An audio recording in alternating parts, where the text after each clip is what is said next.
오늘도 하나님이 정해주신 질서대로 경건한 예배가 되기를 원합니다. 하나님이 정해주신 질서를 어기면 어떤 참혹한 결과가 나타나는지 우리는 역사를 통해서 잘 목격하고 있습니다. 어제 저녁인가 집사람하고 벤자민 버튼의 시간은 거꾸로 흐른다. 그 원제는 뭐였죠? 원제가?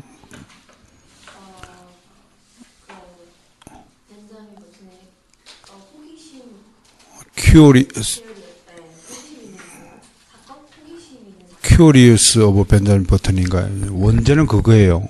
벤자민 버튼의 뭐 호기심 이런 건데, 우리 번역가가 시간은 거꾸로 흐른다라고 번역을 해서 영화한 건데, 그게 이제 그 메시지가 뭡니까? 하나님이 정해주신 질서대로 인생이 시작되지 않으면 늙은이로도 시작해서 어린애로 생을 마감하는 그러니까 그 교차 지점에서 만난 여인과 평생을 같이 할 수 없고, 아무튼 여러 가지로 부딪히잖아요. 이렇게 이렇게 교차하는 인생인데, 이 교차한 지점이 한 20년, 10년밖에 안 되잖아요. 이렇게. 그걸 보면서 우리가 드리는 예배도 하나님이 우리 선지자들과 믿음의 선진들을 통하여 제정해 주신 예배의 모범에 따라서 예배를 드려야 하고, 또 기도의 모범을 따라서 우리가 기도해야 하고, 또 율법의 제3용도인 도덕법에 따라서 우리가 주의 백성답게 살아야 하지 않습니까? 그런 측면에서 요한계시록은 우리가 잘못 살게 되면 엄중한 하나님의 심판이 기다리고 있다는 점도 우리 간과하지 말아야 됩니다. 자, 지금까지 요한계시록 가지고 한 7차례, 8차례 강해를 한 것 같은데, 정태는 뭐가 제일 기억에 남아요? 자널과 경배? 또 봉목사님은 뭐가 기억에 남습니까? 중요한 주제들에 대해서. 요한계시록 그럼 탁 떠오르는 게 뭔가요? 배운 거 말고 여러분들이 기존에 생각하는 것 중에서. 심판 이미지가 제일 강하죠. 새하늘과 새 땅, 이기는 자, 알파와 오메가. 그런데 또 우리가 좀 정리해보면 중요한 주제들을 좀 정리할 필요가 있어요. 그게 이제 첫 번째, 기독론, 교리적으로 보면 요한계시록의 기독론을 좀 봐야 됩니다. 첫 번째는 이제 기독론이 나오는데, 계시록에 예수님과, 즉 예수님은 뭐라고 표현해요? 어린 양이. 그 다음에 이 계시록의 어린 양은 한마디로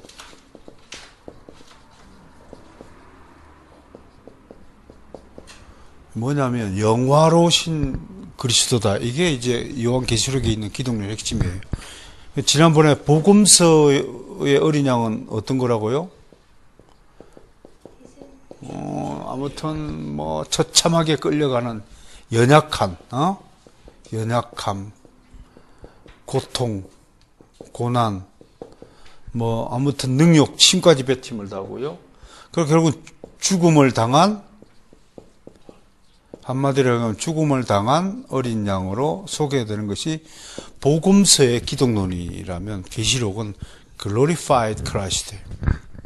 요점이 아주 요한계시록의 극명한 차이고, 두 번째라 우리가 교리적으로 보면 신정론이라고 그래요. 데오크라시라고 하는데, 전문용어로. 신정론의 핵심이 뭔가요? 하나님의 공의로운 심판은 정당하다는 거예요. 하나님의 심판은 정당한 거예요. 악을 멸하시고 선한 자기 백성을 구하시는 것은 정당하다는 거예요. 그러니까 이 신정론에 있는 하나님의 공의로움 때문에 우리 인간 세상도 잘못한 것을 징벌하고, 그죠? 잘못한 것을 본능적으로 밀쳐내고, 잘못되지 않는 의로운 것은 우리가 세우고 하는 것이 우리에게도 그대로 주어졌잖아요. 신정론 측면에서 우리 심판을 한번 생각해 봐야 된다. 심판은 분명히 무서운 거죠. 특히 이제 이 심판은 그 일곱 심판 시리즈, 그죠? 일곱 인을 띄고, 일곱 나팔을 띄고, 일곱 대접을 띄잖아요. 이게 아마 6장이고, 요게 7, 8장이고, 요게 16장이고, 이러는데, 근데 제가 보기엔 심판 시리즈 중에서 가장 하이라이트가 뭐냐면, 이제, 저는 바벨론의 심판이에요. 요게 이제 18장에서 19장을 이렇게 있는 거예요. 요거 영화로 치면 이제 진짜 막 그 영화의 악당이 이제 최후의 죽음을 맞이하는 장면, 패망하는 장면. 요때 이제 가장 극적인 하이라이트죠. 드라마로 치면 제일 하이라이트가 요 부분이에요. 그 다음에 우리가 좀 생각해 봐야 될까? 아까 이제 이 찬양과 경배라는 문제,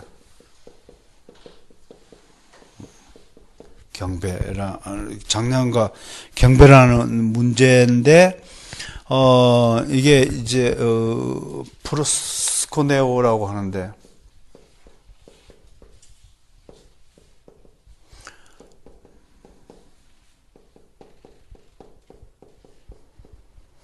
요게 무슨 뜻이냐면, 예배하다, 프로는 뭐뭐 앞에라는 뜻이에요. 뭐뭐 앞에, before라는 뜻이에요.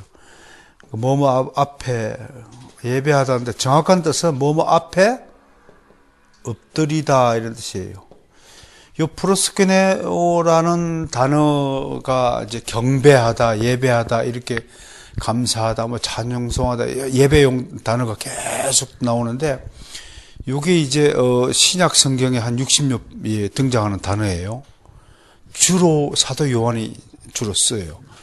그러니까 그래서 우리가 사도 요한을 예배의 사도다 그렇게 부르는 것도 이런 예배 관련 용어를 많이 서신에 썼어요. 사도 바울은 이제 율법이라든지 죄론, 인간의 죄론에 대해서 아주 깊이 있게 다루고, 그 다음에 의의 전가 같은 것들, 율법과 복음의 그 차별성과 상이성과 공통성, 이런 것들을 바울이 다뤘다면, 이제 사도 요한은 이제 그 예배하는 것, 말씀이신 하나님, 큰 영광과 존귀의 관을 쓰신 그런 영화로우신 예수 그리스도를 논의하는데, 이런 단어를 많이 썼기 때문에 그렇단 말이에요. 정말 요한계시록은 그 지난 주에도 우리 소개했지만 정말 아름다운 천상의 예배가 그려져 있단 말이에요. 하나님 보좌 중심으로 24장로가 쫙 둘러 앉아가지고 그 또 셀 수 없는 수많은 천군 천사들이 둘러 앉아갖고 막 계속 거룩 찬양하는 모습을 하고 있으니까, 그러니까 하늘 공동체는 랄프 마틴이라는 유명한 신학자가 초대 기독교 공동체는 찬양 공동체였다고 했는데, 거기다가 그 보이스레스라는 신학학자는 하늘 공동체도 찬양 공동체다. 기독교회는 찬양 공동체예요. 모이면 찬양하고, 어떤 종교에도 우리처럼 이렇게 노래를 즐겨하는 백성은 없을 거예요. 불교 절에서 뭐 노래할 일이 있어요? 똥땅 나무아비답을 건점 뭐 비나이다 뭐 쓰리쓰리 마쓰리 남녀를 안겠고 주음만 외우면 되는데, 우리처럼 이렇게 아주 독특한 우리의 예배 양식을 우리에게 주셨다 라는 걸 생각하면 이 찬양을 할 수 있다는 것은 정말 하나님의 백성으로서의 특권이다 라고 그렇게 봐야 됩니다. 그 다음에 요새 나오는 게 뭐냐면 이제 회개를 촉구하는, 회개 촉구를 하는 그런 그 주제를 한번 생각해 봅니다. 우리 이제 2장부터 한번 가볼까요? 하나씩 할 텐데.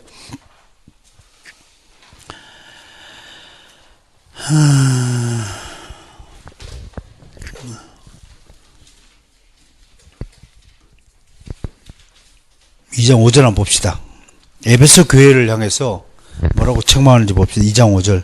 그러므로 어디서 떨어진지를 생각하고 회개하여 처음 행위를 가지라. 만일 그리하지 아니하고 회개하지 아니하면 내가 네게 가서 내 젖들거려서 옮기를. 회개하지 아니하면 하고, 회개하지 아니하면 회개를 촉구하고, 그 다음에 또 부가모 교회에 대해서 2장 16절 보세요. 부가모 교회에서 시작. 그러므로 회개하라. 그리하지 아니하면 내가 네게 속히 가서 내 입의 검으로 그들과 싸우리라. 그 부가모 교회도 그래. 또 두아디라 교회 봐요. 2장 21절 시작. 또 내가 그에게 회개할 기회를 주었을 때 자기 음행을 회개하고자 하지 아니하는도다. 회개를 안 하는 거예요. 이런 것들. 그 다음에 또 사대교회에 대해서는 3장 3절에 있네요. 그러므로 시작. 그러므로 내가 어떻게 들었는지 생각하고 지켜 회개하라. 만일 일깨지 아니하면 내가 도적같이 이르니 어느 때에 내게 이르는지 내가 알지 못하리라. 저 뒤에 가도 그렇게 심판이 막 7인이 떨어지고 막 7나팔이 불려지는 그 과정에서도 사람들이 회개를 하지 않는다고 되어 있는데 9장 20절 봅시다. 9장 20절. 9장 20절.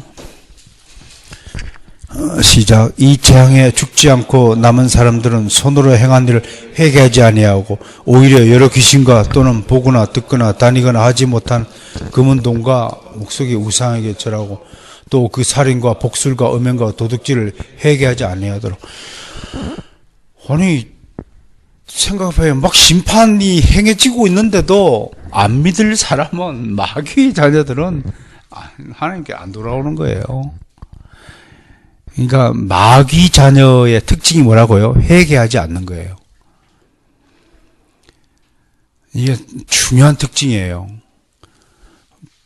언젠가는 하나님의 자녀는 죽기 전까지는 하면 되는 기간이 있지만, 저는 대부분, 이분이 저와 함께 우리 바로 성개혁교회에서 신앙생활을 같이 할 사람이다, 하지 못할 사람이다라는 판단 기준은 잘못했을 때의 반응을 보면 체크할 수 있어요. 잘못하면 도망치고 회피하고 피하잖아요? 그러면, 일단은 마음을 접어요. 그게 아주 중요한 표징 중에 하나입니다. 잘못하면 아무튼 잘못했어요라고 인정하고 회개하는 거면 같이 갈 수 있지만, 이렇게 영원히 끝까지 회개하지 않으면, 예수님의 비유도, 부자와 나사로 비유도 있잖아요. 죽은 사람이 아브라함에게 저 다시 좀 보내가지고 우리 남은 형제들에게 예수 믿으라고 좀 말 좀 합시다 그랬더니, 네가 죽은 자가 살아난 걸 보아도 믿지 않을 자는 안 믿는 거예요. 이게 참 신기한 거예요. 그러니까 이게 믿음은 정말로 하나님이 택한 백성에게만 주는 하나님의 특별한 선물이에요. 이 선물은 창세 전에 다 예정이 된 것이라는 것을 알 수 있어요. 이 굉장히 무서운 겁니다. 그래서 요한계시록에도 회개에 대한 강력한 촉구가 또 요한계시록의 중요한 주제가 좀 되고 있다라고 하는 것이고, 마지막으로 좀 소개할 게, 그게 뭐냐면 최근 들어서는요, 요한계시록을 선교라는 관점에서 또 연구하는 학자들이 좀 나타나기 시작했어요. 그게 우리가 7장 9절 한번 봅시다. 7장 9절에 보면 찾으셨나요? 한 목소리로 시작. 이 일 후에 내가 보니 각 나라와 족속과 백성과 방은 아무도 여기 셀 수 없는 큰 무리가 나와 흰 옷을 입고 손에 종려 가지를 들고 보좌 앞과 어린이 앞에 섰어. 거기까지 합시다. 그 보세요. 각 나라와 족속과 백성과 방언이 다 등장하면 이건 선교가 아니면 이 모든 민족과 각 나라 족속들이 한 자리에 모일 수 없죠. 교회 안으로 불려 모일 수 없죠. 그러니까 이게 선교적인 관점에서 요즘에 요한계시록을 다시 한번 해석해 보는 그런 시도도 있다고 하는 것입니다. 그 외에 이제 우리가 좀 요한계시록에서 좀 더 살펴볼 것은 이제 아까 우리 원색이 얘기했던 이제 새하늘과 새 땅 개념입니다. 이 개념은 정확하게 우리가 그 새하늘과 새 땅이 어떤 것인지 요한계시록에는 비유적 상징적으로 하늘에서 막 지름이 몇 킬로 내려온다라고 표현이 되어 있지만 그것이 이제 가시적으로 실제적으로 그렇게 될 것인지에 대해서는 여전한 또 의문입니다. 그래서 포이스레스 같은 이는 요한계시록을 너무 부분적으로 세밀하게 알려고 하지 마라. 나는 요한계시록에서 부분적인 것은 모르겠다. 그렇게 말을 하고 있습니다. 요한계시록을 이제 강론을 전체적인 맥락을 한번 살펴봤어요. 그러면 오늘은 요한계시록 전체에 나타난 이제 신학적 종말론에 대해서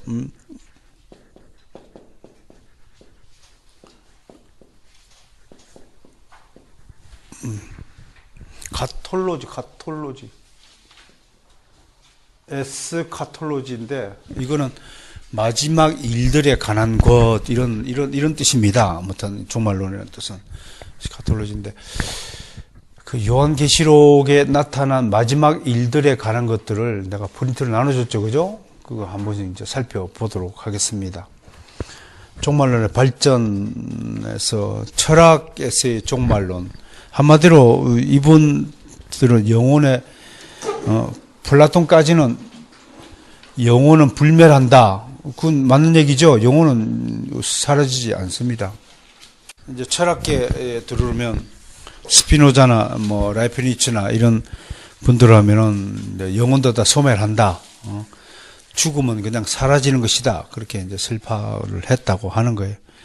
칸트는 불가지론 같은 것을 이런 것들은 논의의 대상이 아니다. 왜 이성적으로 알 수 없는 것을 가지고 왜 자꾸 떠드느냐? 형이사학적 문제는 거론하지 마라. 이렇게 이제 그러니까 이런 것들이에서 실제주의가 리얼리티가 이제 계속 나오는 거죠. 그래서 이제 리얼리티 앤 페이스, 리전 앤 페이스, 이성과 믿음 이런 문제가 계속 대비가 되는 거고 변정학자들은 이제 리전이나 리얼리티에 대해서 페이스를 믿음을 가지고 계속 이성의 한계를 논하고 하는 것이죠. 타 종교에서는 불교에서는 종말을 열반으로 표현하고 이슬람은 감각적 낙원, 이슬람은 알라 신을 안 믿는 녀석들을 많이 죽일수록 낙원에서 상급을 많이 받는데 이렇게 교리 가르치죠. 그러니까 여러분 교리가 왜 중요합니까? 잘못된 교리 때문에 생명을 아무렇지 않게 죽이는 거예요.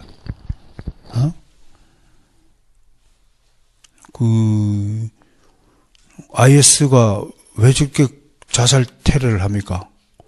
그렇게 해서 죽으면 알라 신이 최고의 보상을 해준다고 믿기 때문에 그렇게 잘못된 교리를 가르치기 때문에 교회 사색의 종말론 보고요. 그건 넘어가겠습니다. 두 번째 개인적 종말에 대해서 계시록은 이야기하고 있습니다. 우선 육체의 죽음. 우리 인간은 이제 영혼 부분과 육체의 부분으로 크게 이제 나눌 수 있죠, 그죠? 그래서 우리 육신은 영혼을 담는 그릇이다. 그렇게 이제 표현하는 거 하는데, 우리가 말하는 죽음은 몸덩어리가 죽는 거죠. 몸의 기능이 다하는 거죠. 예를 들어서 하나님이 코 속에 불어넣으신 생기가 떨어지면 몸의 기능은 정지하는 거예요. 차가 잘 나가다가 탁 멈추면 뭐가 고장났어요? 엔진이 더 이상 가동이 안 되는 거예요. 그거예요. 죽으면 그거예요. 우리의 몸의 기능이. 우리가 사실은 왜 움직이느냐? 이게 이 손가락을 하고 이게 왜 움직이느냐? 눈을 깜빡깜빡하고 막 입을 하고 막 하품하고 왜 그래? 왜 그러냐 이게? 이게 뭐가 끊어지면 이게 다 끊어져. 숨이야 숨. 하나님의 루아흐 생기 네파인가 그걸 하나님이 딱 공급을 중지해 버리면 스톱하는 거예요. 뭐 간단한 거지 뭐. 하나님이 데리고 너는 이제 그만. 차도 오래 쓰면 이제 어느 날 가다가 이제 이게 가다가 멈추면 골치 아파요. 집 앞에서 그냥 멈춰야 이게 어디 길거리에서 고속도로에서 멈춰봐봐. 돈은 돈대로 들고. 그러니까 여러분 차가 멈추더라도 하나님이 은혜를 베풀어 주셔서 잘 멈추게 해달라고 기도해야 되는 그게 은혜야. 죽을 때도 마찬가지예요. 집에서 조용히 편히 여차는 비 안 주고 죽어야지 맨 이상하게 막 나뭇가지에 걸려갖고 죽었다든지 뭐 이러면 헬기로 가고 구출해야 되고. 이야 그렇게 되면 이게 사람들 피해를 주잖아. 그러니까 이게 잘 죽자라는 말이요, 다른 사람에게 피해 주지 않고 하나님의 은혜 가운데 잘 죽어야 모든 사람이 야 참 거룩하게 갔다. 우리 선생님 이번에 하나님께로 내 영이 이끌어 가는구나. 그런 고백을 하고 가야지. 막 으악 막 그 비명을 지르고 그렇게 죽으면 어이구 그 집안 대대손손 이제 개망신 당하는 거야. 그거 잘 살아야 돼요, 여러분. 잘 죽어야 돼. 잘 믿어야 돼. 그리고 이 잔머리 좀 굴리지 말어. 애들 이렇게 보면 아무튼 제일 발달한 쪽이 잔머리 쪽이야. 그거를 속일 수 있다고 생각하나 봐. 첫 번째, 하나님 앞에 속일 수 있는 거 하나도 없어요. 다 드러내. 두 번째, 특히 목사님들 앞에서 이렇게 두루두루 뭐 대고, 오기 싫으면 오기 싫다고 그래. 말 따는데 자꾸 이유를 대가지고 자꾸 그러지 말어. 그럼 자꾸 복을 까먹는 게 그건 정말 어린아이 짓이고 바보 같은 짓이야. 오늘은 뭐 몸이 좀 피곤했어요. 솔직히 좀 일찍 집에 들어가겠습니다. 그러면 안 하는 것이 더 좋지만 그럼에도 불구하고 오니까 우리는 피곤해도 하나님 옆에 나오고 하면 또 새 힘을 불어주고. 그런데 거듭나지 않고 은혜가 별 충만하고 믿음이 어리면 나오기 싫거든. 애들이 왜 오후 예배 안 드려요? 다 오후 예배 드릴 수 있어. 애들 다 드릴 수 있어. 그 오후 예배를 드리도록 부모가 인도하고 하는 건 부모의 책임이야. 그거 드리는 것과 안 드리는 것은 하나가 땅 차이거든. 하나님 입장에서는 복을 받는 게 다 지들이 뭘 그렇게 국가 대사를 논한다고 오후에 다 내빼는 거야. 주일날은 그리고 딴 거 하면 안 돼. 주일 성수가 뭐예요? 딴 거 공부한다든지 뭐 하면 안 돼. 어디 가면 안 돼. 주일날은 오직 하나님 말씀 가지고 교제 나누고 복음 전하고. 그러니까 그 주일 하나님 말씀대로 주일 성수를 하는 사람과 하지 못하는 사람이 그냥 같겠냐고요, 여러분. 그게 당장 눈에 안 나타난다고 에이 한 번만, 오늘 한 번만, 또 내주 한 번만 하면 1년이 2년 되고 2년이 20년 되는 거예요. 그 복 다 까먹는 거예요. 그래 놓고 복을 안 주면 또 행위를 생각하고 왜 나만 고난 받느냐고 또 그렇게 노래를 하고 말 왜 나만 겪는 고난이냐고 그거 저거 니만 겪냐? 다 겪죠. 좀 그러지 말어. 좀 정직하게 좀 잘 믿어. 잘 살고 아니면 아니고 기면 기고 예스면 예스고 노면 노고 뜨거우면 뜨겁고 하는 거지. 맨 잔머리 굴려하고 핑계 대면 그러니까 목사로서 제가 알면서도 속아 넘어지는 것도 기술이야. 다 모른 척. 그렇구나. 그렇지만 기도 속에 다 하나님께서 다 이렇게 해 주시거든요. 여러분, 육적인 느낌도 있지만 영적인 느낌이라는 게 있잖아요. 그러니까 어떤 일이든지 한 가지 일을 오래 하면 다들 도사되는 거야. 각 분야마다 전문가들이, 달인들이 있잖아, 달인들. 이야, 그거 달인 한번 봐봐. 그거 떡 쓰는 거 봐봐. 탁탁탁 하는데 키가 꼭 같잖아. 어떻게 그렇게 돼?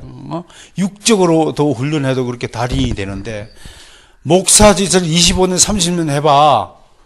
어떻게 했어? 도사 중에 도사가 됩니다. 도사 중에 도사야. 하고. 영혼의 불멸성. 뭐, 영혼을 불멸한다는 거. 너무 중요한 겁니다. 그 다음에 이제 중간 상태 좀 볼까요? 바울의 얘기를 봅시다. 몸을 떠나 주와 함께 거하길 원한다. 만일 땅에 있는 우리 장막집이 무너지면 하늘에 있는 영원한 집이 우리에게 있는 줄 아나니. 예수님은 회개한 강도에게 오늘 내가 나와 함께 낙원에 있으리라. 죽으면 어디로 간다고요? 낙원. 우리 낙원에 가고, 믿는 자는 낙원에 가고, 안 믿는 자는 하데스. 제일 밑에 누가복음 16장의 부자와 나사렛의 비유에 있는 하데스는 영원한 고통의 장소인 지옥을 의미한다. 하데스에서 헬이 나오죠. 헬, 지옥. 우리 개혁교회 모든 신앙 고백서들은 신자들의 영혼은 죽은 짓고 하늘의 영광으로 들어간.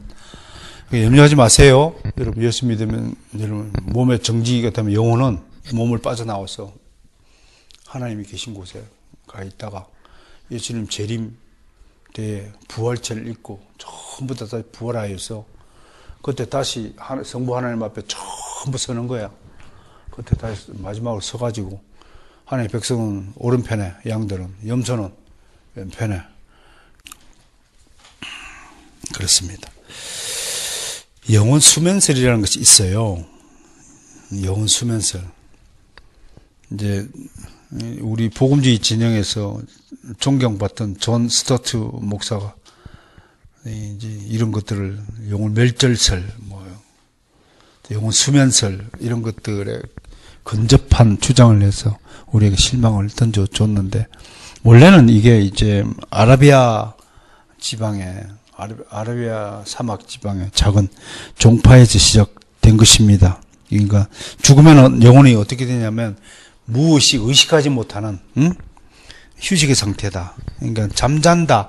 성경에도 잠잔다라는 구절이 많이 있는데, 사실은 그 잠잔다는 표현을 영혼 수면설로 근거를 갖다 대기는 아주 빈약한 근거입니다. 그 어불성설입니다. 우리가 성경을 잘못 해석하는 여러 가지 이유 중에 하나, 형태 중에 하나가 엉뚱한 구절을 자기 논리에다가 막 갖다 끌어붙이는 것, 이런 것도 참 많잖아요. 특히 요한계시록 강해자들, 종말론주의자들, 막 급박하는 자들이 막 엉뚱하게 막 상징적 해석을, 이상한 해석으로 끌어들어갖고 그걸 막 그 성경 구절을 근거로 하는 것들, 이런 것들을 굉장히 우리가 잘 경계해야 알겠습니다. 자, 그 다음에 개인적 종말 외에 역사적 종말이라는 게 있어요. 이제 이거는 온 세상이 다 끝나는 거죠.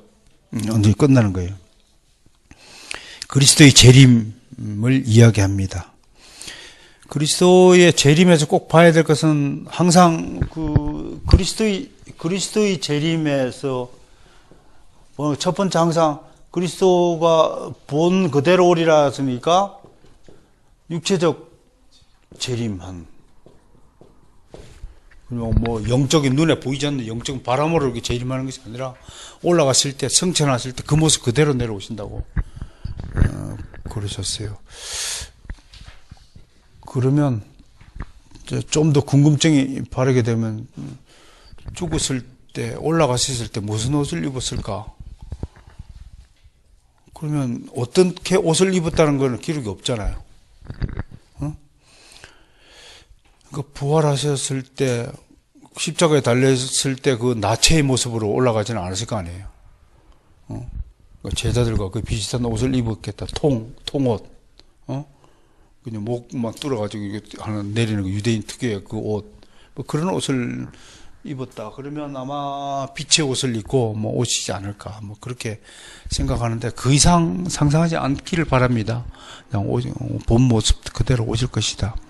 왜? 하나님의 방식은 우리가 아무리 상상한다 해도 우리의 수준을 능가하고 초월하니까 더 이상 안 했으면 좋겠다. 그 다음에 언제 오실지는 모르죠. 때는 비밀. 때는 비밀. 언제 오실지 몰라요. 다만 재림에는 예수님이 제자들이 그래도 언제 오실지 대충 그래도 사인은 좀 주시고 오셔야지 하고 하니까 이제 예수님이 이제 몇 가지 사인을 주는데 그건 좀 이따가 좀 살펴볼게요. 그 다음에 어떻게 오신다면 갑자기 오신다 그러죠. 갑자기 오신다 그랬어요. 언제 올지 모르지만 오면은 팍 부지부지가요. 그때 밭에서 일하는 사람 어쩌고 다 결혼도 하고 장가도 가고 다 너희가 평상시 생활을 우리가 하고 있는 거예요. 전혀 오실 때가 아닌 것 같은 때에 오시겠다는 뜻을 해석할 수 있겠지요. 내일 당장 올 수도 있고요. 그렇잖아요. 그러면 이제 우리 민서 같은 애는 안 돼요. 나 더 살아야 돼요. 막 그럴 거 아니야. 그런 점들이 참 의아스러워요. 여전히 솔직히 의아스럽긴 해요. 그럼에도 우리가 믿는 바로는 아무튼 지금 우리 삶하고는 비교가 안 되는 정말 최고의 인생들이 예비가 되어 있다라는 것입니다. 생각해 보세요. 우리가 슈퍼맨처럼 이게 땅에서 걸어다니지 말고 휙 날아가고 생각해 봐. 기가 막힌 거지. 이건 뭐 차가 왜 필요해? 어디서 만나자 하고 알았다 하고 휙 날아가고 그러는데 북한산 정상에서 점심 먹자 휙 날아가면 되는데 이거는 비교가 안 돼. 한 가지만 생각해 봐. 비행기가 무슨 필요 있고 무슨 돈이 필요 있고 야, 무슨 고래고기 먹고 싶다 그러면 고래고기 잡은 사람 날아와 씩 하고 먹고 같이 먹고. 이야, 생각을 해보니까 이건 기가 막힌 거예요. 기가 막힌 거예요. 영적인 또 육체를 가진 보니까 왕노릇 한다 그랬잖아요. 또 영원토로 그리스 왕노릇 하니까 물고기 보고 너 일로 와. 그 물고기 확 이렇게 오고 할 거 아니야. 생각해봐. 먹고 싶다 그러면 너 일로 와. 내 손에 들어와. 그럼 탁 잡히고. 전지전능하고 하고. 특히 이제 불술에 타고 저 화성에 왔다 갔다 하고 이야, 생각을 해봐. 온 우주의 별이 한 사람씩 하나씩 별을 준다고 생각해봐. 2조 3천억 2조 3천억 개라는가? 별 숫자가? 우와, 구원받은 백성이 그 정도 돼? 숫자적으로. 아니, 별 하나씩 내 땅을 다 준다고 생각해봐. 와, 이거, 완전 왕국이지, 왕국. 다 있고. 그죠. 슝슝슝 날아다니고. 이야, 정말 기가 막힌 거죠. 이거는 상상이 안 되는 거예요, 사실은. 그러나, 이런 상상력을 발휘해가지고 한번 상상을 해보면, 우리 몸을 가진 한계를 가진 이동 공간의 한계, 시간의 한계, 생명력의 한계, 능력의 한계, 다 한계를 가진 우리하고는 비교가 안 될 것이다. 생각을 해봅니다.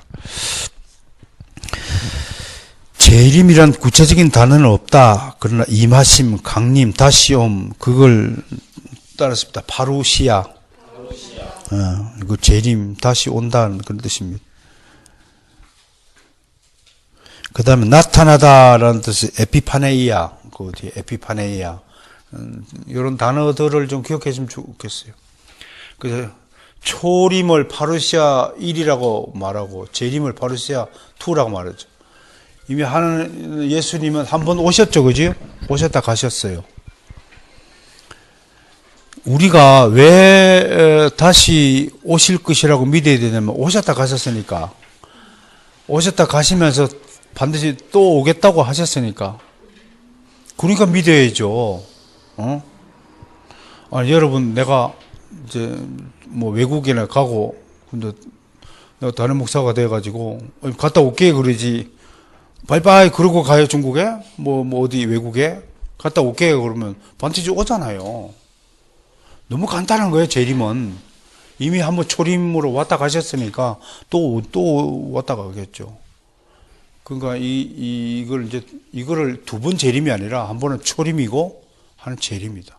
근데 세대주자들은 재림이 뒤에 이제 두 번이나 있다고 하죠. 휴거 때문에 왔다가 또 뭐 마지막 심판 때문에 내려온다고.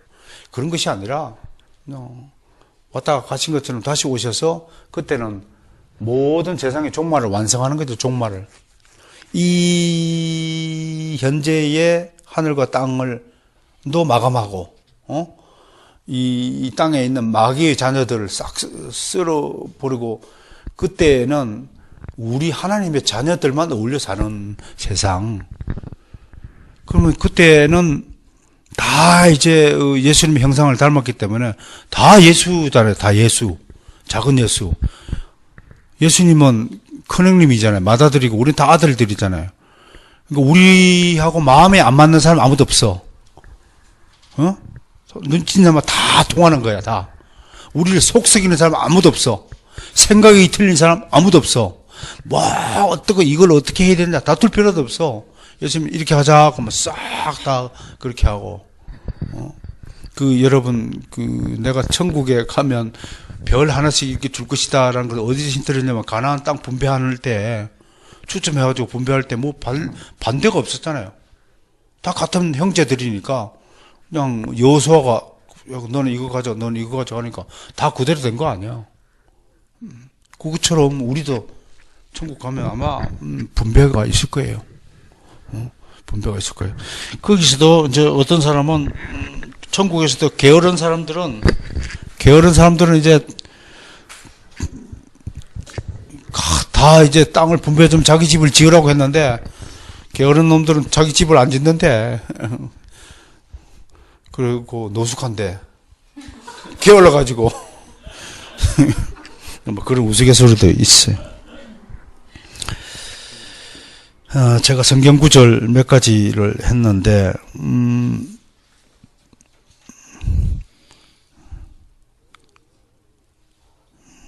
요한일서 2장 28절을 보니까 자녀들아 그의 안에 거하라.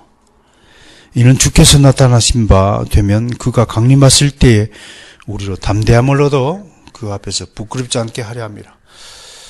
주님 배울 그날 때까지 부끄럽지 않도록 살아가도록 합시다. 자, 이제 재림의 징조들을 공부하는데 한 6가지가 성경에 기록되어 있어요.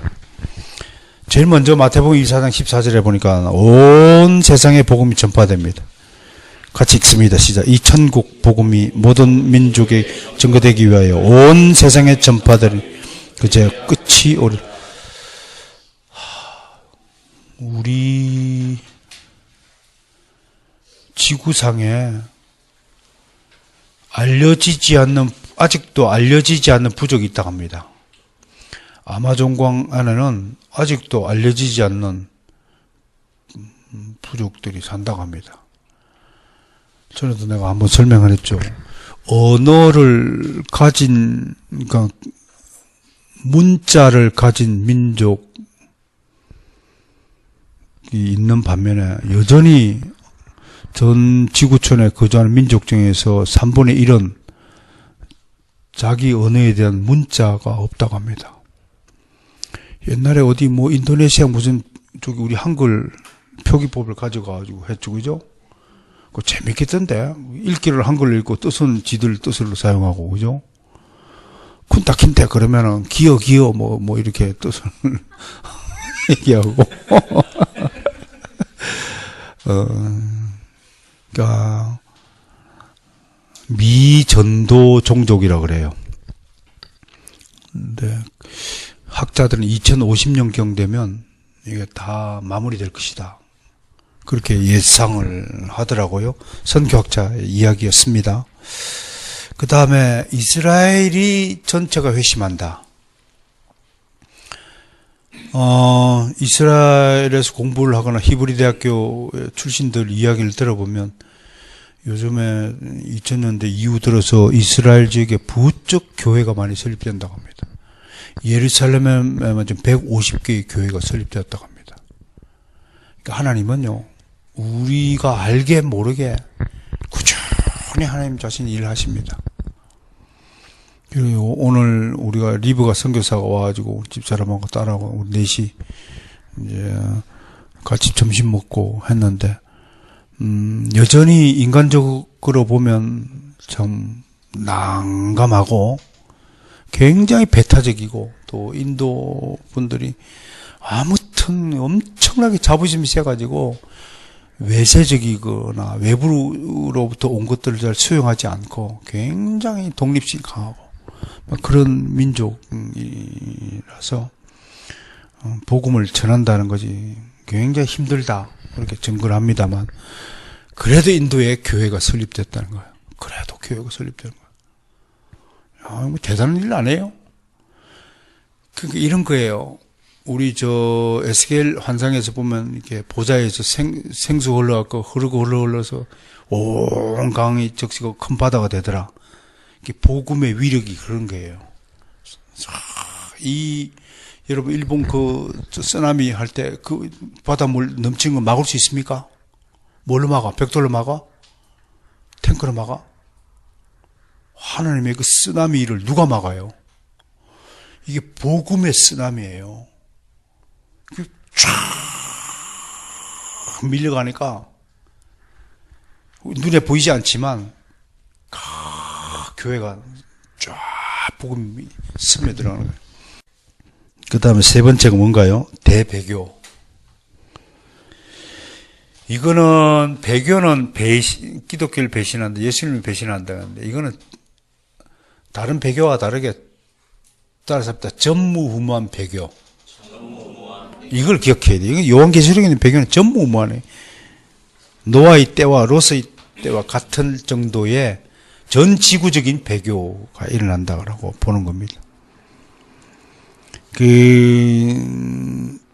주로 이제 거짓 선지자들에 의한 충동질, 이런 것들이 있을 테고, 요한일서 2장 18절에 보면 가장 악랄한 자라는 표현이 나오는데, 또 데살로니가 후서 2장 1절, 데살로니가 후서 한번 볼까요, 우리? 요거는 한번 봐야 될 것 같아요. 데살로니가 후서.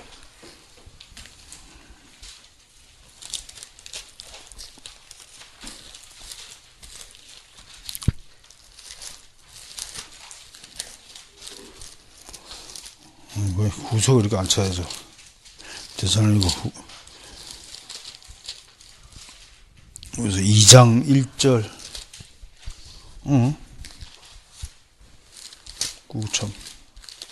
2장 1절에서 쭉 한 10절까지 보면,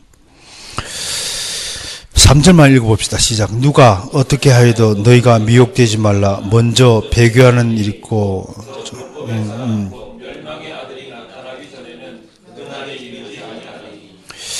이게 배교라는 것이 이제 아포스타시아라는 뜻인데, 떠나다라는 어근, 아피스테미, 그러면 몸을 떠나다는 뜻입니다. 그건 누굴 떠나는 게 배교예요? 예수님 떠나는 거예요. 나는 이게 정말 궁금해요. 이게 그럼 뭘까라고 이제 생각을 해보면, 그 뒤에 보면 뭐라고 있어요? 누가 그는 대적하는 자라, 신이라고 불리는 모든 것과 숭배함을 받는 것에 대항해 그 위에 자기를 높이고 하나님의 성전한 자, 자기를 뭐라고요? 하나님이라고 하더라. 지금 뉴천지에서는 이제 자칭 하나님이 나타났잖아요. 우리는 이렇게 공식 석상에 이렇게 해야 됩니다. 그런데 예수를 믿다가 떠난다? 그럼 배교자는 뭔가요? 거짓 믿음이라고 봐야죠. 진짜 믿음이면 뭐 떠날 일이 없겠죠. 그죠? 헬라에 그러면 가 들어가면 뭐라고 그랬어요? against는 뜻이 반대라는 뜻이죠. 그러니까 진짜 도를 배반하는 거죠. 그러니까 그런 사람들이 굉장히 많다. 그러니까 정통교회에서 뉴천지로 옮겨가는 것도 배교자예요. 배교라니. 난 그렇게 봐요. 아, 이게 떠나는구나. 정통교회를. 그러니까 그분들은 처음부터 배교의 씨앗을 가진 가라지였다. 라고 봐야 되는 겁니다. 그 뉴천지 측에서는 상당히 뭐 섭섭한 말인지 모르지만 그 요한계시록에 따라서 보면 그렇게 해석할 수 있겠다라는 생각이 듭니다. 왜 배교가 일어나냐면 이 배교하는 일이 많을수록, 그러니까 기존 교회에서 이렇게 뉴천지라든지 뭐 이렇게 다른 곳으로 이렇게 빠져나가는 일이 많은 것은 뭘 징조냐면 적 그리스도가 나타날 징조다라는 겁니다. 그러니까 지금 우리가 어느 시대에 살고 있는지 알겠죠? 굉장히 적 그리스도가 나타날 때가 됐다는 거예요.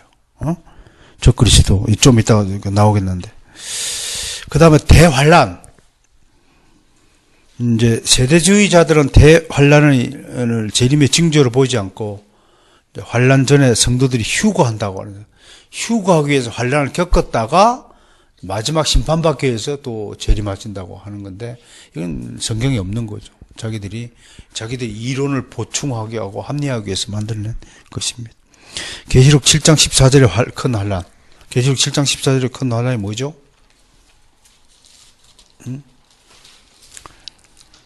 내가 말하기를 내 주여 당신이 아시나이다 하니 그가 나에게 이르되 이는 큰 환란에서 나오는 자들인데 어린 양의 피에 그것을 씻어 희게 하였느니라.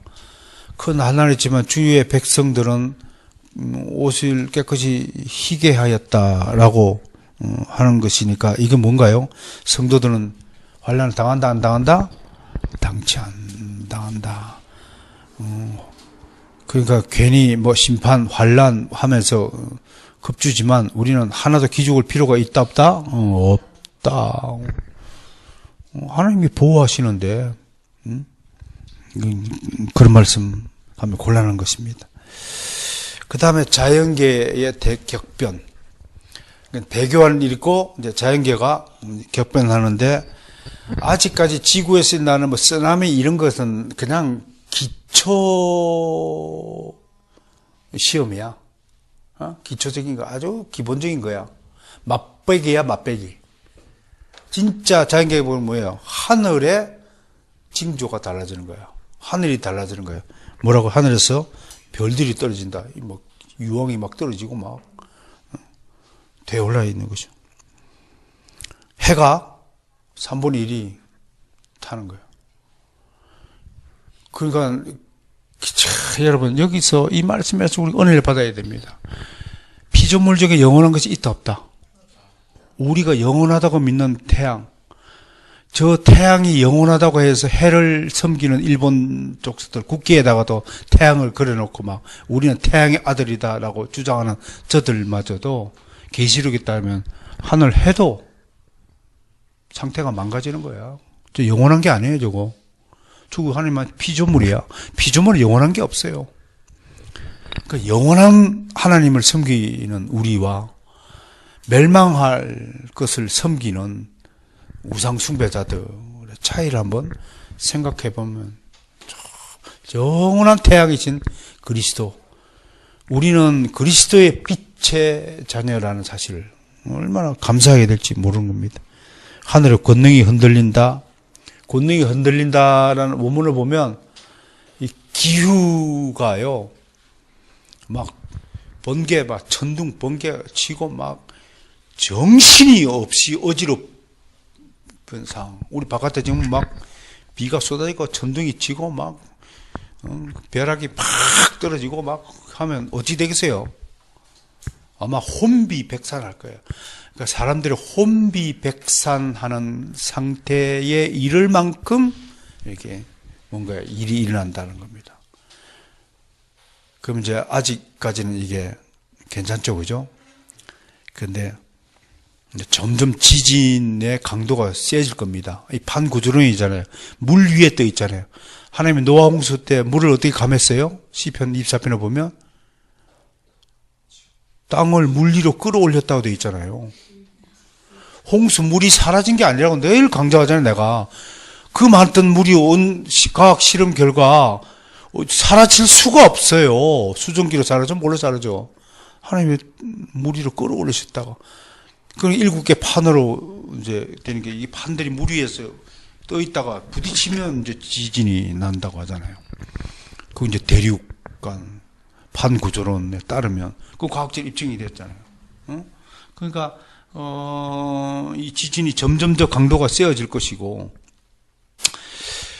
아마 그 하늘을 덮고 있는 노아 홍수 때에 공중에 있던 물이 다 쏟아졌으면 지구를 보호하는 청이 겨우 좀 유지가 되고 있는데 이게 깨지면 바로 이제 막 직사광선을 받게 되고 사람이 그러니까 햇빛을 보고 살 수 없을 지경이 될 거 뭐 불꽃이 그대로 떨어질 테니까 그런 현상들을 우리가 예상할 수 있다.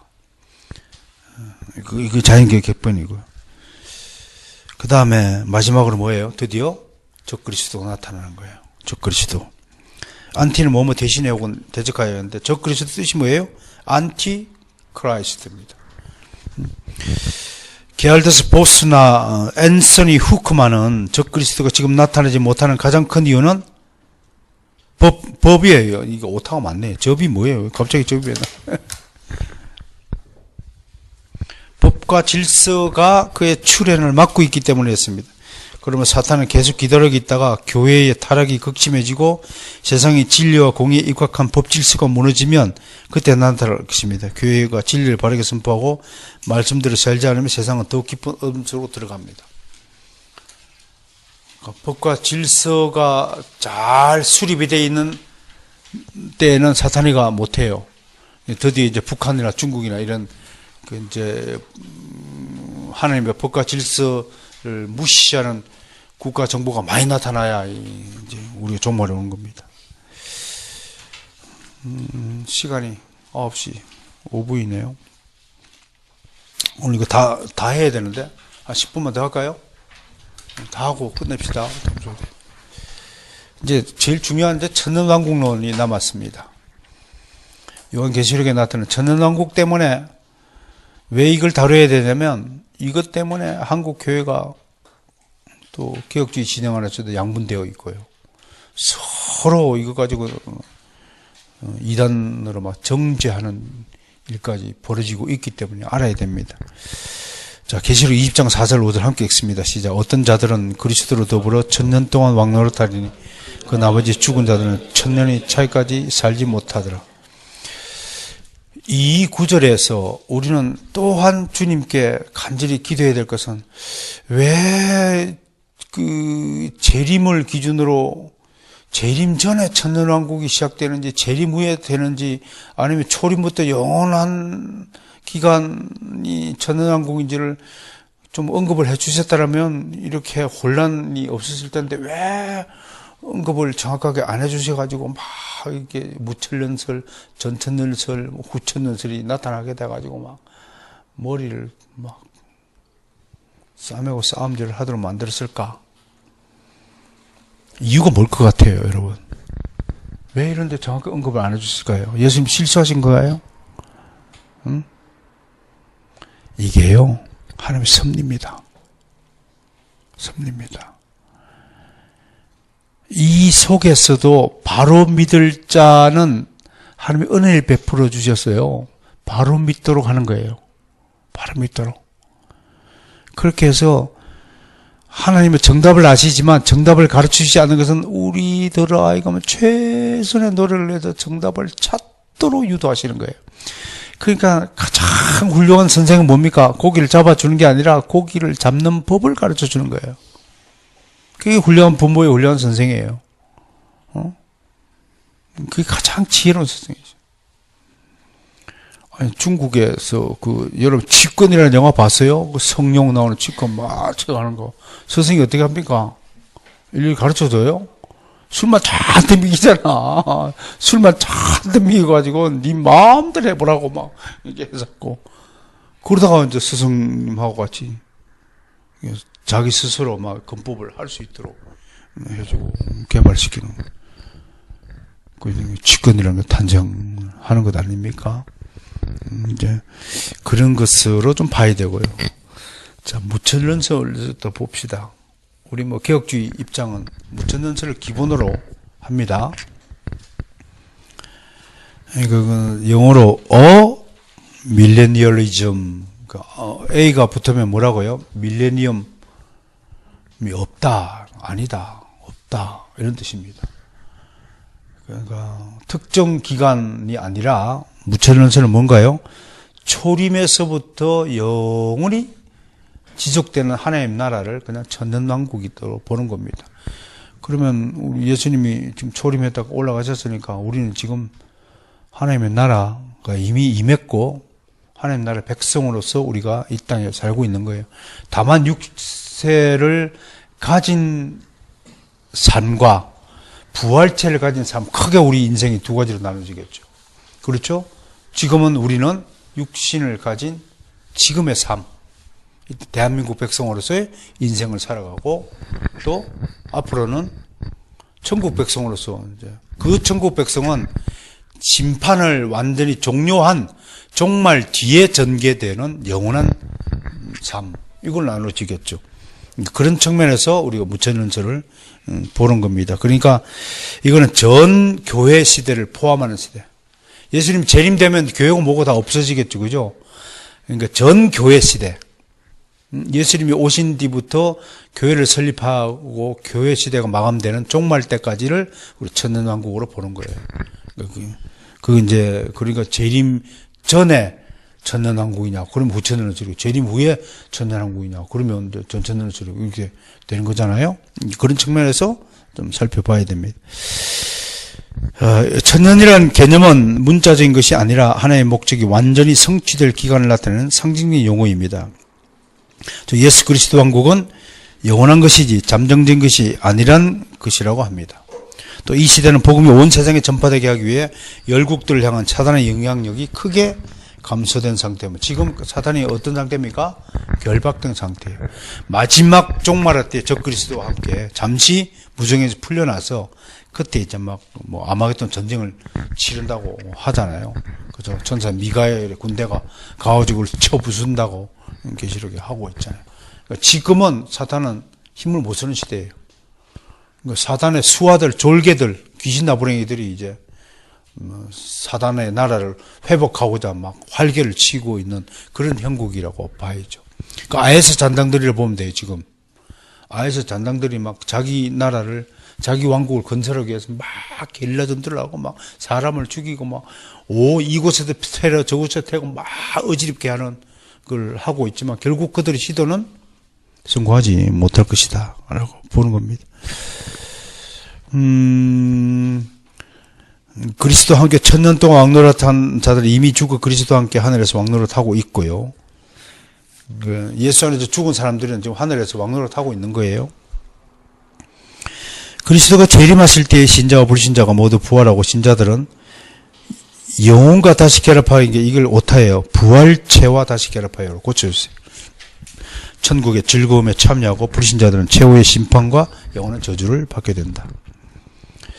개혁주의 신학 지배적인 입장입니다. 그 다음에 전천년설, 이거는 한마디로 재림 후에 예수님이 재림한 다음부터 천년왕국이 된다라고 말하는 겁니다. 그러니까 앞에 전천년설은 재림 전 아니지, 전천년설은 재림 후 천년왕국 전 재림을 전천년설하는 거예요.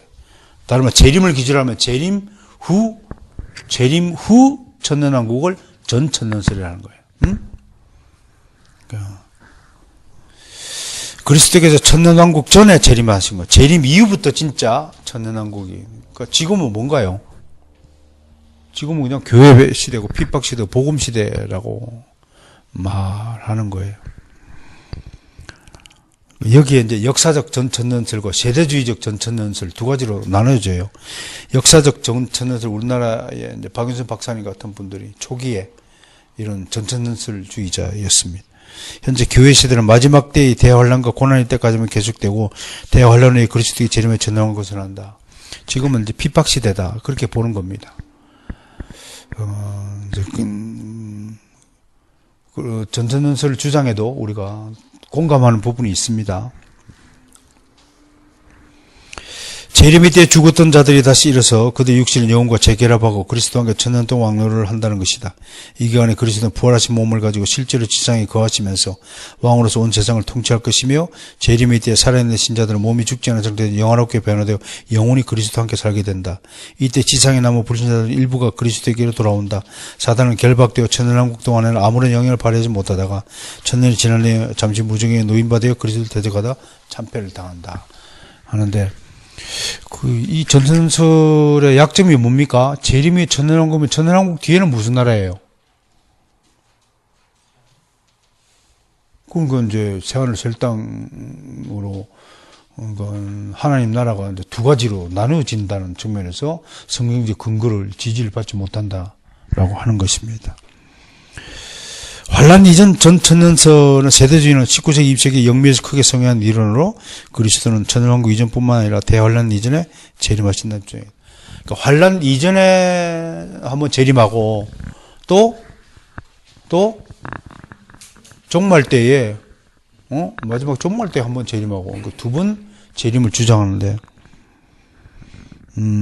이 역사적 전천들과 흡사하지만 다만 천년왕국의 통치를 위한 재림 이전의 죽은 자의 부활을 위한 재림이 한 번 더 있다는 점에서 차이가 있습니다. 즉 그리스도는 신자들을 데려가기 위해 불시에 재림하신다는 것이고 교회 시대는 바로 그리스도가 불시에 재림하실 때까지 지속되며 재림의 때 신자들은 이 땅에서 들림을 받아 하늘로 올라가며 후에는 7년 동안 대환란이 시작되는 것이다. 이 기간에 진짜 있을 주님의 재림을 위한 많은 표적들이 나타나고 이스라엘의 회심이 있으며 온 땅에 복음이 편만하게 된 다음에 그리스도는 두 번째 다시 재림하여 천년왕국을 세우고 통치한다는 것이다. 그러니까 이건 전혀 성경적 지지를 받지 못하는 것입니다. 현재는 세대주의와 전천전설을 결합한 새로운 형태의 전천전설이 소개되었다. 이게는 스코필드 주석 성경을 통해 널리 보급되었으며 블링그, 그랜트, 블랙스턴, 그레이, 실버, 할드만, 브룩스 등이 대표적이다. 여기서는 이스라엘이 구속사를 주도하고 교회는 단지 삽입국에 지나지 않는다. 또 두 번의 재림, 두 번 혹은 세 번의 부활, 세 번의 심판을 기다리고 있다라는 것이 세대주의적 전천전설의 특징이다. 마지막으로 후천전설인데요. 그리스도는 천년왕국 이후에 재림한다. 그러니까 재림 전에 천년왕국이다. 지금이 천년왕국이라는 거죠. 이 주장을 낙관적 천년왕국설이라고 해요. 왜냐하면 교회 시대 때 복음이 온 지구상에 다 편만하게 증거되고 세상은 날로 더 가면 갈수록 더 좋아진다라고 이야기하는 거예요. 그래서 천년왕국이라는 거예요. 복음의 그리스도는 천년왕국 이후 재림하신다 주장이다. 이 이론에 따르면 복음의 확장과 교회의 성장은 점점 증가할 것이며 갈수록 많은 사람이 그리스도인이 될 것이라고 내다본다. 근데 사실 그런가요? 갈수록 복음은 핍박 지경으로. 배교자가 오히려 늘면 늘었지. 이런 현상은 기대하기 힘듭니다. 그래야 점점 평화와 의의 천년왕국 시대가 이 땅에 도래할 것이다. 이 왕국은 오래 갈 것이며 이 시대의 끝에 그리스도께서 재림하시고 신자와 불신자가 부활하면 천년왕국이 이미 시작됐는데 그죠? 그런 차원에서 또 천년왕국 끝에 재림하신다는 것은 무천년설과 괴를 같이 하기는 하지만 세상이 이제 점점 좋아진다는데 왜 심판을 해요? 살기 좋다는데. 근데 그런 약점이 좀 있습니다. 후천전설의 특징이 이 세상에서 사람들의 삶을 변화시키고 유익을 가져다는 복음의 능력에 대해 낙관적으로 본다는 것입니다. 그러나 지나친 낭만에 불과하다는 비평을 받습니다. 그럼에도 불구하고 우리는 여러분들이 천년왕국설에 대해서는 무천년설, 천년이라는 숫자가 전 교회 시대를 포괄하는 상징적인 숫자라는 것을 기념으로 또 전 천년왕국처럼 재림 후에 천년왕국설을 소망하는 것은 그만큼 재림을 소망한다는 차원에서 전천설이 가지고 있는 장점이 있습니다. 강력한 재림을 마라나타. 그래서 전 천년설주의자들은 항상 구호를 마라나타 주여 속히 오세요 라는 구호를 이렇게 외치고 있는 건데, 근데 그런 재림에 대한 소망은 굉장히 우리가 본받을 만한 것이죠. 그리고 또 후천연설주의자들처럼 우리는 또 복음 핍박 시대에 있지만 또 우리는 긍정적인 마인드를 가지고 복음으로 말미암아 불행했던 한 인생이 점점점 행복한 복된 삶으로 바뀌어져 가기를 소망한다는 차원에서 우리는 수용할 수 있는 것이다. 그래서 이런 것들을 잘 염두에 두고 무천연설 기준으로 전천연설의 장점과 후천연설의 장점을 잘 수용하여서 좀 지나치게 배척하지 말고 이단시하지 말고, 특히 역사적 전천연설주의자는 그것 아니면 전부 이단 개설이라고 공격하는 것은 매우 바람직하지 않다라고 말을 할 수 있습니다. 자, 오늘은 요한계시록에 나타나는 종말론이라는 교리에 대해서 두루두루 한번 살펴보았습니다. 오늘로서 이제 개론적인 것은, 총론적인 것은 마감하고 다음 주부터 이제 1장과 2장을 가지고 우리가 강해를 본격적으로 한번 시작해 보도록 하겠습니다. 여전히 기대해 주시기 바랍니다. 개봉 박두.